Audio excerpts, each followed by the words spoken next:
Hey everybody, in today's video I'm going to show you how to view the sunrise and sunset information on the Casio G-Shock GBX100 watch. I like doing these videos in case there's somebody sitting out there thinking about buying the watch, they're interested in that feature, they want to see what does it look like. Nice thing about this watch is it has a very legible display. I don't usually like this inverted display where you have a black background and white font, but as you can see it's very legible on this watch.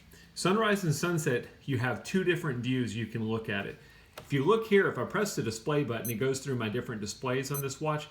These are more your regular settings, your step tracking, your activities, your world time, and then your regular time display. If you press the bottom right button, that will take you into your sun, moon, and tide information, and that's going to be where we can see our sunrise and sunset information. Nice thing about this watch is if you like any of these displays, you can leave it on the watch and it will not kick you back to one of the main time displays that we just looked at. So if you like this display, you can leave it on here and this can be your regular display all the time.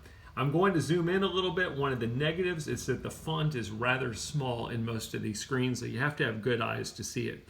Now you'll notice when we get in here, there's no sunrise and sunset information. When you get into these different views for your moon, tide, and sun, this one is more geared towards the tide information. I've got my low tide and my high tide information. I've got my current time here. But if you press the bottom right button, you can toggle your displays.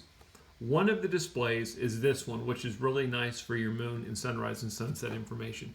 If you look up here, it's showing me for the current day, 6:54 a.m. was my sunrise. My sunset is going to be at 5:21 p.m. This middle section is my moon information. Full moon is the current moon phase, and 15.3 days is my moon age. And then at the bottom, I've got my current time value. This is probably the best view you've got of your sunrise and sunset. Again, if you like this display, leave the watch as is. You can always see your sun and moon information. The next day, after midnight, it will refresh these values. The other option is if I press the bottom right button again to toggle my displays, you've got this one. This one's a little bit smaller because it's trying to combine all of the sun, moon, and tide information. I've got my tide information in here. I've got my current time down here at the bottom. I've got my moon information, same thing we saw on the previous screen, but it's smaller. And then we also have our sunrise and sunset information. Again, same as what we saw before, but look how much smaller it is on this screen. Again, there's the 6:54 and 5:21 p.m. Those are your two options as far as viewing the sunrise and sunset information. If you're in this view, you will always have it viewable. You press the bottom right button, toggle it to this view. You can also have it viewable in this view.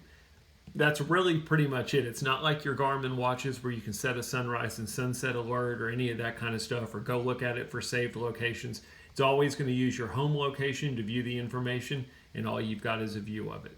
Nonetheless, that's how your sunrise and sunset information is viewable on the GBX100 watch. I hope the video helped.